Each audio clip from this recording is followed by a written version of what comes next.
if love is all you need, as the Beatles say, then what happens when you are denied love, or the love that you received is then withdrawn or withheld from you? What happens when you are love starved, or you can't feel or accept and receive love?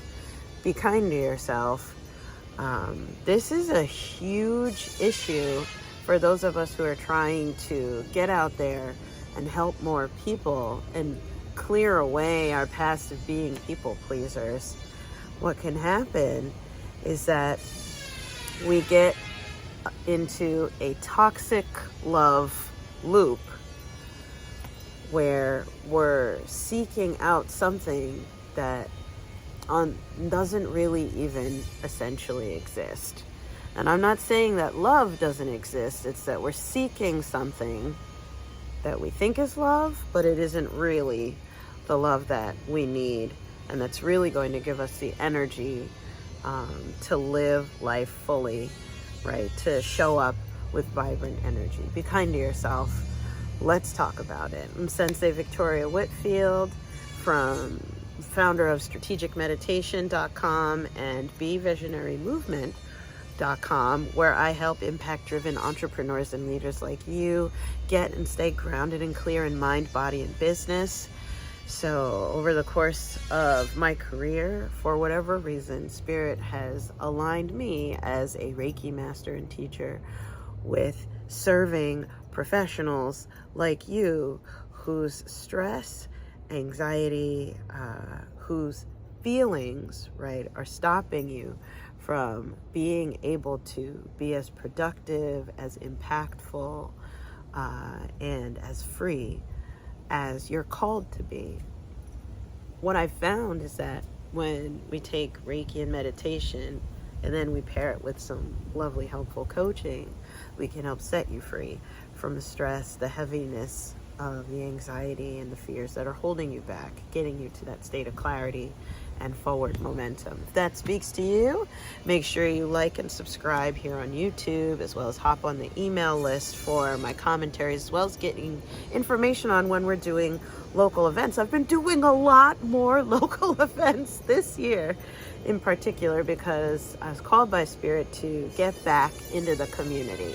You know, as I mentioned in the last video, next month it's going to be 16 years for me having done this full time. And the whole time I've had a hybrid business, whether it's been in person, right, face-to-face, heart-to-heart, or over the phone, Zoom. Back in the day it was Skype and Google Hangouts, right? So being able to support people in clearing their energy, because when you feel better, you do better, right? That's what it's all about, and that's what I'm here to support you in. This is the second in a 4-episode series exploring specifically the concept of self-acceptance. I'm out here on a lovely fall day here at my dojo mansion. I call it a dojo because in Japanese that means a place of the way. I'm here at the jacuzzi, by the way.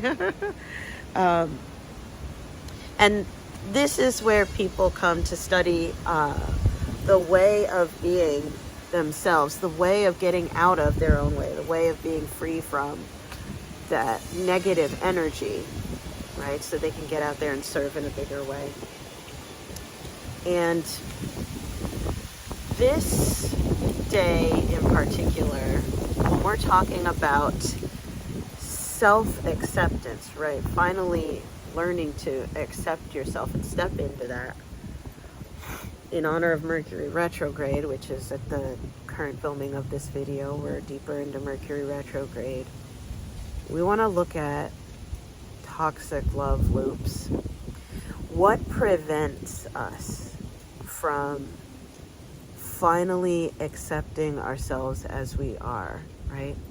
Or as a professional, what is preventing me from growing my business one of the biggest things is just accepting what my business is. Let me tell you something.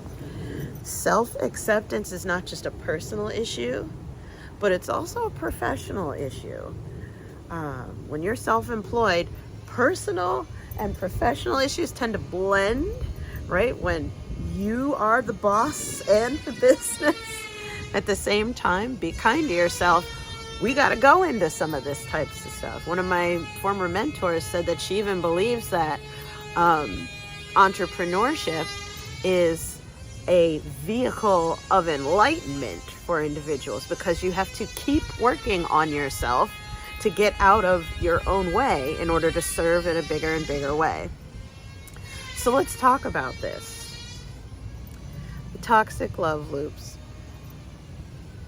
In business, a toxic love loop can look like serving and signing on anybody who comes across my path, whether or not they're a right fit, right? Because I don't accept what my business is. I don't accept what my needs are. I don't accept what my criteria are to work effectively with someone. No, I don't accept that. I have to make sure that if anybody, whether they're going to pay me $5,000 or $5,000, I have to serve everyone. So with love, this speaks to those of us in our community who have a hard time niching down, or like, no, I want to make sure I help everybody, right? Or, oh, I can't charge more because I have to help all women, or I have to help all men, or everybody. Like, I have to help everybody because I'm in business. So there's the guilt trip side of a lack of self-acceptance. But then there's also the desperation side of a lack of self-acceptance, where, oh no, I have to help everybody because I have to make money. I have to get money. So, okay, someone wants to give me $5. Okay, I'll take it. Oh, someone wants to give me $25. Okay, I'll take it. Even though the work that I'm doing is really $50,000 level things, $500 level things. No. The $5 person is in front of me, and that means I'll never get a $500, a $5,000, or a $50,000 person. No, I have to settle for the $5 person. I will. My spirit guides are saying there's no coincidence that there's like the buzzing in the background, because this is all noise. This is all noise. It's all lies. The lack of self-acceptance. And it's a fight to find yourself and accept yourself as you are. In business, every single operational day, you have to fight to accept, this is what I'm doing. This is what my people pay for. So there's the third option. So we had the guilt, we had the desperation. The third option is the artist's dilemma of, oh, no, this is what I want to do. This is my creation. This is my art. This is so important to me. Look at this business card. Look at this book. It's a children's book that I made about my dream of blah, blah, blah. This book, I made it, therefore people must pay me for it. Meanwhile, they're like, no, dude, I wanted to buy a t-shirt of a dancing bear from you. Why are you trying to sell me a book? Or, no, dude, I just want you to lead the meditation. Why are you trying to sell me this book? Right? If you could take a look at the back of my business, or shout out to my team who watches these videos, or those of you who've been with me for a while, I have a lot of different things. I have the artist's problem of like, ooh, I created a thing. People must love this. Because I love it, people must love this. That's a toxic love loop in a professional setting, right? Be kind to yourself. Those are 3 different ways that we can get caught up in a lack of professional self-acceptance, and that sabotages our process and our progress towards growth and expansion. On a personal level, coming back to love is all you need, love is not all you need, because if love is all you need, you are easy to manipulate. Let someone with ill intent, let someone with malintent, someone with manipulative intentions, who sees the value in you, see that you need love, and they'll be like, oh, let me dangle that carrot in front of you. Oh, oh, oh, oh. And they'll just keep pulling it away to make sure that they can manipulate you. How many of us have been in relationships where someone gave us a loving experience, right? It could be from our family of origin, right? Our parents, right? Or you've been with a significant other or are with them, where they gave you an expression of love, whatever your love language be, and then they withdrew it to punish you, or to manipulate you, to shape you, to make a point, right? If love is all you need, you are so fragile. And that doesn't mean that we shouldn't want love, but we want to be vigilant about only relying on love. Only relying on love. We also need clarity. We need strength. We need food and water and money and shelter to live in reality. You know, if you're getting married just for love, what's going to happen to the finances? How good are you at fighting? And when you don't feel like you love your partner, are you still going to stay with them after you pledged to be with them for life? Or are you going to break your promise? Love isn't all you need. You also need honor and honesty and order and clarity and commitment. There's so much more. But if we only rely on love, we become fragile. We become vulnerable. There's beauty and an issue in that, right? So whether it's on the professional side, where I was just sharing with you of, oh, I love this thing that I love and I made it, therefore people must buy it, and then you wonder why no one's buying your stuff, and so you pour all of this money. I've seen this happen countless times, especially with creative people and women when they open businesses. They'll take out loans, or they'll take money against their house, or all this types of stuff. They'll pour all this money into launching this thing that they love, and they think they could get paid for. Well, I love cooking, so, or oh, I love this product, so. But they focus on what they love more so than what the buyer's looking for, and they launch, and the business fails. Or in the personal side, so it's a professional toxic love loop. But on the personal side, you're so absorbed with reaching just for that next hit of dopamine. Please give me love. And this is my story from the past. Being in a relationship long after I should have left. Because just please love me. Please love me. I'll do anything. I'll do anything. Just waiting for like a crumb of dopamine. And staying in an abusive relationship. Waiting for that next crumb of love. Keeping me in that toxic love loop. Is this resonating with anyone? Comment below. Toxic love loop, if you know what I'm talking about here. Feel free to share your own story. But whether it's the professional toxic love loop or the personal toxic love loop, both of them are deeply rooted in a lack of self-acceptance. We're seeking the wrong kind of love. External validation love, romantically, versus professionally seeking internal love, validation. Interesting. Two sides of a very difficult, loving coin. Personally, the wrong type of love is to seek external. You need to feel love so that if love is already withdrawn from you, you're not dependent on their love to function as yourself, because you accept yourself as you are. You are good. When I married you, I committed to you for life.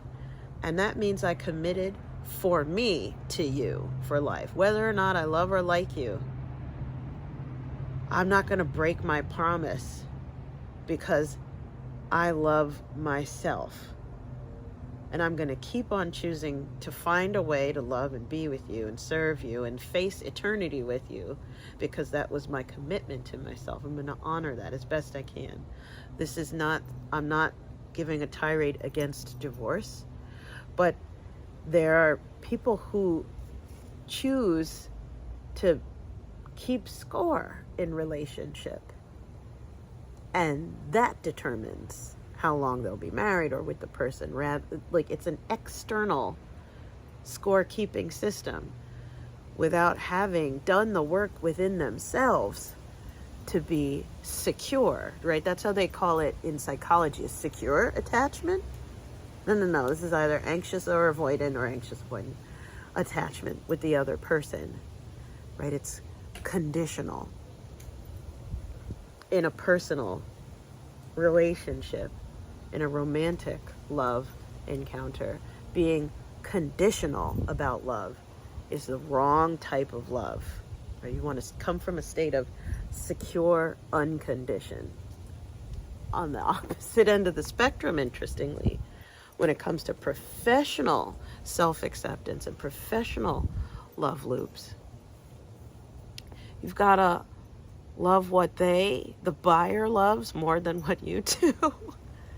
If you want to make money. Now, you want to find, the Vesica Pisces, right, where they overlap, the two circles overlap, where they love buying this and you love giving them this.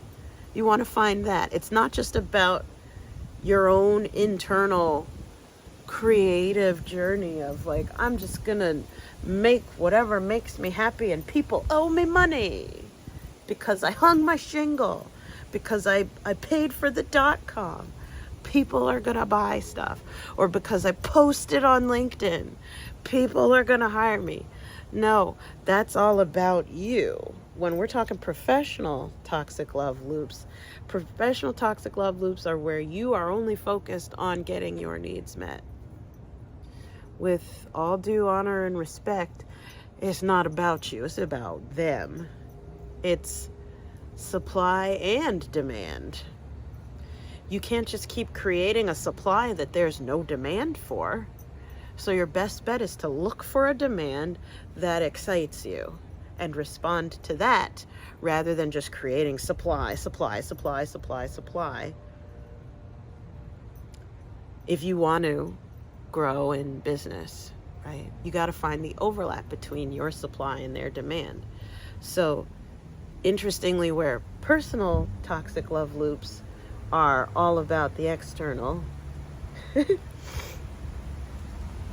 professional positive love loops are all about the external. You've got to be more buyer focused if you want to grow your bottom line. Both involve acceptance of yourself. In the personal sense, you love and approve and accept of yourself. You're secure with your own internal base of love, so that even if someone withdraws it, you're going to be all right. You'll find a way to be all right. If you have to do the heavy lifting for both of us, you'll do it. That's inner strength. Whereas with the professional self-acceptance, you accept where the business is. Accepting the business's self is dependent on the demand. The business's self is dependent on there being a demand. If no one's buying your stuff, you don't have a business, you have a hobby, and I'm sorry. I'm sorry to be the one to break it to you, but you need to hear this if you're watching this video, right? Right? If you're a conscious entrepreneur and you're here to serve. You're here to serve. You're not just here to create. It goes hand in hand. But we can forget that along the line, so it's got to be more externally focused. For example, for me in my own work, I was creating like Reiki infused clothing, which is lovely, and nobody wanted it. Nobody wanted, maybe found like a few people to buy. Shout out to you if you did. And I still have the ability to make it now. If it speaks to you. But my real bread and butter is Reiki and meditation. Who would have thought? That's what people are paying for. To come here, sit on my couch, lay out in the bed, lay out in the middle of the oaks, and cry and let it all go and clear and get clear on their vision. Clear their energy and get clear on their vision. That's what my people are paying for.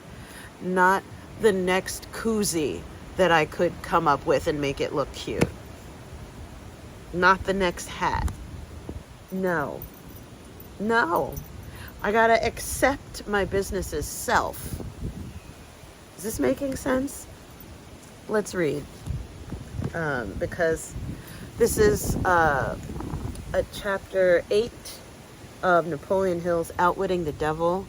Chapter 8 is on definiteness of purpose. And for me personally, it spoke to me around self-acceptance. And just stop resisting self-acceptance. Remember, this book is Napoleon Hill having a conversation with the angel, the devil on his shoulder, especially, right? So the part of him that sabotages him, he's talking to.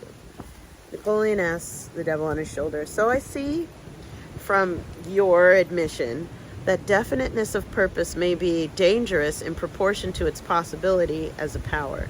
Is that true? Definiteness of purpose, being intentional and decisive, can be dangerous? The devil on his shoulder answers, yes. And what is more important, every principle of good carries with it the seed of an equivalent danger. Napoleon asks, that is hard to believe. What danger, for example, can there be in the habit of love of truth? The devil on his shoulder answers, the danger lies in the word habit. All habits, save only that of love of definiteness of purpose, may lead to the habit of drifting. Love for truth, unless it assumes the proportion of definite pursuit of truth, may become similar to all other good intentions. And of course, the devil says, what I do with good intentions. Ominously said. Flip the page. Napoleon asks, well, is love for one's relatives also dangerous? The devil on his shoulder says, the love for anything or anyone, save only the love of definiteness of purpose, may become dangerous. Love is a state of mind which beclouds reason, saps willpower, and blinds one to facts and truth. Everyone who becomes self-determining and gains spiritual freedom to think his own thoughts must examine carefully every emotion that seems even remotely related to love. You may be surprised to know that love is one of my most effective baits, the devil says. With it, I lead into the habit of drifting those whom I could attract with nothing else. That is why I've placed it at the head of my list of bribes. Show me what any person loves most, and I will have my cue as to how that person can be induced to drift until I bind him with hypnotic rhythm. That means induced to be lost, right? Love and fear combined give me, the devil, the most effective weapons with which I induce people to drift and be aimless. One is as helpful to me as the other. Both have the effect of causing people to neglect to develop definiteness in the use of their own minds. Give me control over a person's fears and tell me what he loves most, and you may as well mark that person down as my slave.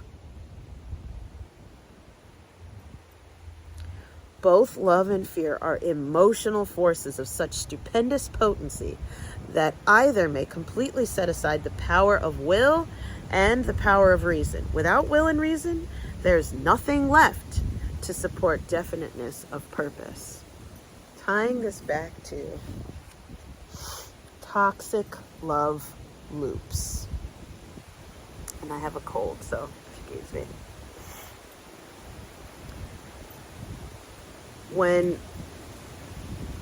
This is so good. When we are only guided by love, right? Things that we love, running towards only the things that we love and away from the things that we fear, we are open to suggestion. And we are being blown either which way by the wind. My spirit guides told me to share this with you because it's time for you to step into a new era of your life, right? We spoke about that in the last episode. We want to reinforce that we've got to accept this part in ourselves. The things that I love are important to me and they pull me forward. Yes. The things that I fear are important to me. They push me forward. Yes. This is so important that I know what I love and I know what I fear.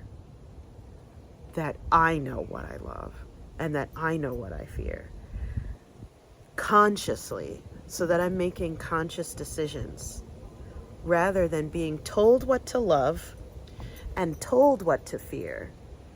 So that whoever's telling me what to love and prioritize benefits from me loving and prioritizing the thing that they told me to love and prioritize. Or rather than being told what to fear, so that whoever told me what to fear benefits from me fearing the thing that they told me to fear. This is the key to breaking free from manipulation, brainwashing, tyranny of any kind, bullying of any kind, is taking back and defining, being definite about your love, being definite about your fear, having it come from the inside, accepting and approving of yourself as you are, so that when the winds of change blow, when people say, oh, the country is going in this direction, oh, the economy is going in this direction, or oh, I feel like we should do this, or oh, I don't want that, blah, blah, blah, blah. When other people have a point of view, when life's, you can have a point of view as well. The way out of being stuck in the toxic loop is to be intentional. Here's what I love and why. Here's what I fear and why. This is me. This is me. It didn't come from anybody else. This is the secret to freedom and success. That's why it says that on the cover. The secrets to freedom and success. Yes? Makes sense? The card of the day is the 6 of air. Oop. The 6 of air. Things are looking up the end of a difficult situation, taking a trip. 6 represents progress, air, mind. Progress and expansion, mental progress and expansion. You are growing, you are progressing, you are maturing. You are waking up. 6 of air. It's right side up, so that means you know this. This is just your confirmation that this is truly happening. I'm going to read. Things are looking up and the worst is now behind you. There's finally light at the end of the tunnel and stress and strain fade from your life. The winds of change are blowing and it's a favorable wind. This is a good time for making changes in your career, home, or your outlook. Additional meanings of this card: a trip, the end of depression or an illness, the resolution of conflict, leaving and moving on. What are you leaving and moving on from? Right? As we enter this new era of your life, what is it time for you to accept about yourself, or accept that you think and believe? Accept that you love, and accept that you don't love. What is it time for you to come to Jesus about, or come to clarity, whatever you want to call it? It's time to be brutally honest, liberating yourself with honesty of, I accept this about myself. This is just how I am. This is just who I am. This is just what I like. Or this is I don't like that. And this I don't care. This is me. What's coming forward for you, right? Especially as like it said, leaving and moving on. You're leaving and moving on from something. So with that, of course, as I say so, it blows away in the wind. We can talk about, here we are, self-acceptance. For those of you who are watching, you know what's coming. We could talk about these love loops and highlighting that. That's my coat. We could talk about it, but now it's time to embody it. Over the years, I've seen that when you feel better, you do better. We can talk and intellectualize, but when you feel better, you do better. That's why we practice strategic meditation. Go ahead, open your meditation tracker. That is located at bevisionarymovement.com. You can start your 7-day free trial now. When you open it up, you're going to go into the search bar, type into the app, decluttering and cleaning drum. The strategic meditation of the day is decluttering and cleaning drum. Type that into the search bar. You're going to do it as 15 minutes. And as that last card said, we are leaving. We are leaving. Right? We are leaving the toxic love loop. Do the 15 minutes and embody the clearing of all of that toxic love, whether it's on the personal or the professional side or both. Embody clearing all of that out of you. And then go get them. So if you made it to the end of this video, make sure, again, you hit the like and the share button. Let somebody else know about this awesome information so that they can be set free as well. Do feel free to reach out. You can DM me on Instagram at Sensei Whitfield. Would love to hear from you. Otherwise, remember, you do not have to lose your glow as you grow in life and business. Bye for now. See you in the next one.